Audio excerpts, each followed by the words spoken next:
RSS ನೋಂದಣಿಗೆ ಹಣ ನೀಡುತ್ತೇನೆ ಎಂಬ ಸಚಿವ ಪ್ರಿಯಾಂಕ್ ಖರ್ಗೆ ಹೇಳಿಕೆಗೆ ಆಂದೋಲ ಮಠದ ಸಿದ್ದಲಿಂಗ ಶ್ರೀಗಳು ತಿರುಗೇಟು ಕೊಟ್ಟಿದ್ದಾರೆ. ಬೀದರ್ನ ಬಸವ ಕಲ್ಯಾಣದಲ್ಲಿ ಮಾತನಾಡಿದ ಅವರು, ಭ್ರಷ್ಟಾಚಾರಿಗಳ ಹಣ ಆರ್ಎಸ್ಎಸ್ಗೆ ಬೇಕಾಗಿಲ್ಲ. ಆರ್ಎಸ್ಎಸ್ಗೆ ನೋಂದಣಿ ಮಾಡುವ ಅವಶ್ಯಕತೆ ಇಲ್ಲ. ಸಂವಿಧಾನ ಮುಕ್ತ ಅವಕಾಶ ನೀಡಿದೆ ಎಂದು ಪ್ರಿಯಾಂಕ್ ಖರ್ಗೆ ವಿರುದ್ಧ ವಾಗ್ದಾಳಿ ನಡೆಸಿದರು. ಮೈಸೂರಿನಲ್ಲಿ ಒಂದೇ ಕುಟುಂಬದ ಮೂವರು ಆತ್ಮಹತ್ಯೆ ಕೇಸ್ಗೆ ಸಂಬಂಧಪಟ್ಟಂತೆ ಕೆಂಪಯ್ಯನಹುಂಡಿ ಗ್ರಾಮಕ್ಕೆ ಮಾಜಿ ಸಿಎಂ ಸಿದ್ದರಾಮಯ್ಯ ಭೇಟಿ ಕೊಟ್ಟಿದ್ದಾರೆ. ಮೃತ ಕುಟುಂಬಸ್ಥರಿಗೆ ಸಿದ್ದರಾಮಯ್ಯ ಸಾಂತ್ವನ ಹೇಳಿದ್ದು, ನ್ಯಾಯಯುತ ತನಿಖೆಗೆ ಪೊಲೀಸ್ ಇಲಾಖೆಗೆ ಸಿದ್ದರಾಮಯ್ಯ ಸೂಚನೆ ನೀಡಿದ್ದಾರೆ. ಉಡುಪಿಯಲ್ಲಿ ನಡೆದ ಕನ್ನಡ ಸಾಹಿತ್ಯ ಸಮ್ಮೇಳನದಲ್ಲಿ ಎಡವಟ್ಟಾಗಿದೆ.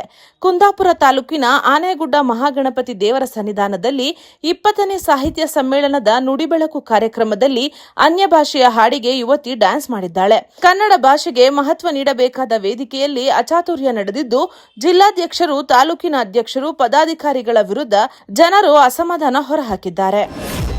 ಕರಾವಳಿಯಲ್ಲಿ ಮಳೆ ಅಬ್ಬರ ಜೋರಾಗಿದ್ದು, ಗೋಕರ್ಣದ ಮಹಾಬಲೇಶ್ವರ ದೇವಸ್ಥಾನದ ಗರ್ಭಗುಡಿಗೆ ಮಳೆ ನೀರು ನುಗ್ಗಿದೆ. ಆತ್ಮಲಿಂಗ ಸ್ಪರ್ಶ ದರ್ಶನಕ್ಕೆ ನಿರ್ಬಂಧ ಹೇರಲಾಗಿದೆ.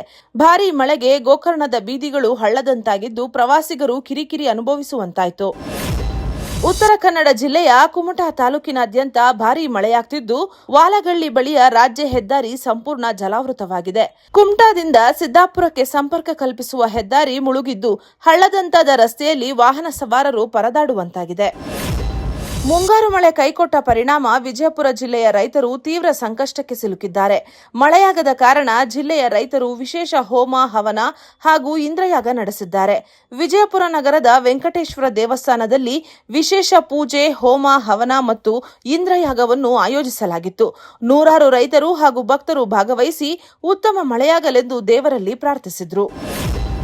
ವಿಜಯನಗರ ಜಿಲ್ಲೆಯಲ್ಲಿ ಮುಂಗಾರು ಕೈಕೊಟ್ಟಿದ್ದು, ರಾಜ್ಯ ಸರ್ಕಾರ ಕೂಡಲೇ ಬರಗಾಲ ಘೋಷಿಸಬೇಕೆಂದು ರೈತರು ಆಗ್ರಹಿಸಿದ್ದಾರೆ. ಎಕರೆಗೆ 50,000 ಬರ ಪರಿಹಾರ ನೀಡಬೇಕು, ತಾಲೂಕಿಗೆ ಇಂತಿಷ್ಟು ಲೋಡ್ ಮೇವು ಕಳಿಸಬೇಕು ಅಂತ ರೈತರು ಒತ್ತಾಯಿಸಿದ್ದಾರೆ. ಬಾಗಲಕೋಟೆ ಜಿಲ್ಲೆಯ ಕೃಷ್ಣಾ ನದಿ ಪಾತ್ರದ ಜನರಿಗೆ ಕುಡಿಯುವ ನೀರು, ಜಾನುವಾರುಗಳಿಗೆ ಮೇವಿನ ಕೊರತೆ ಶುರುವಾಗಿದೆ. ಕೃಷ್ಣೆಯ ಒಡಲು ಬರಿದಾಗಿದ್ದು, ರೈತರ ಬೆಳೆಗಳಿಗೆ ನೀರಿನ ಕೊರತೆ ಉಂಟಾಗಿದೆ.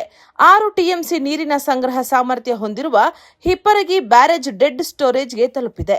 ಸದ್ಯ ಬ್ಯಾರೇಜ್ನಲ್ಲಿ 0.76 ಟಿಎಂಸಿ ಡೆಡ್ ಸ್ಟೋರೇಜ್ ನೀರಿದೆ. ಕಳೆದ ಕೆಲವು ದಿನಗಳಿಂದ ಒಳಹರಿವು, ಹೊರಹರಿವು ಸಂಪೂರ್ಣ ಸ್ಥಗಿತವಾಗಿದೆ. ಬೀದರ್ನ ಬಸವ ಕಲ್ಯಾಣ ಪಟ್ಟಣದಲ್ಲಿ ಬಸವಾದಿ ಶರಣರ ಬೃಹತ್ ಹಿಂದೂ ಸಮಾವೇಶ ಆಯೋಜನೆ ಮಾಡಲಾಗಿತ್ತು. ಅಕ್ಕ ಮಹಾದೇವಿ ಕಾಲೇಜು ಮೈದಾನದಲ್ಲಿ ಕನ್ನೇರಿ ಮಠದ ಕಾಡಸಿದ್ದೇಶ್ವರ ಸ್ವಾಮೀಜಿ ನೇತೃತ್ವದಲ್ಲಿ ಸಮಾವೇಶ ನಡೆದಿದ್ದು, ಹಿಂದೂ ಸಮಾವೇಶದಲ್ಲಿ 100ಕ್ಕೂ ಹೆಚ್ಚು ಸ್ವಾಮೀಜಿಗಳು ಭಾಗಿಯಾಗಿದ್ದರು. ಬೆಂಗಳೂರಿನಲ್ಲಿ ಸಿರಿಮನೆ ವೆಂಚರ್ಸ್ ವತಿಯಿಂದ ಆಯೋಜಿಸಿದ್ದ ಗರ್ಭಿಣಿಯರಿಗೆ ಸಾಮೂಹಿಕ ಸೀಮಂತ ಕಾರ್ಯಕ್ರಮ ಯಶಸ್ವಿಯಾಗಿ ನಡೆಯಿತು. ಕರ್ನಾಟಕದ ಹಲವು ಭಾಗಗಳಿಂದ ಆಗಮಿಸಿದ್ದ ಗರ್ಭಿಣಿಯರಿಗೆ ಸಾಮೂಹಿಕ ಸೀಮಂತ ಕಾರ್ಯಕ್ರಮ ನಗರದ ಆರ್ಪಿಸಿ ಲೇಔಟ್ನ ಗಣಪತಿ ದೇವಸ್ಥಾನದಲ್ಲಿ ನಡೆಯಿತು. ಒಟ್ಟು 108 ಗರ್ಭಿಣಿಯರಿಗೆ ಮಗುವಿನ ಮತ್ತು ತಾಯಿಯ ಬೆಳವಣಿಗೆಗೆ ಬೇಕಾದ ಉಪಯುಕ್ತ ಪದಾರ್ಥಗಳಿದ್ದ ಕಿಟ್ ಅನ್ನು ನೀಡಲಾಯಿತು.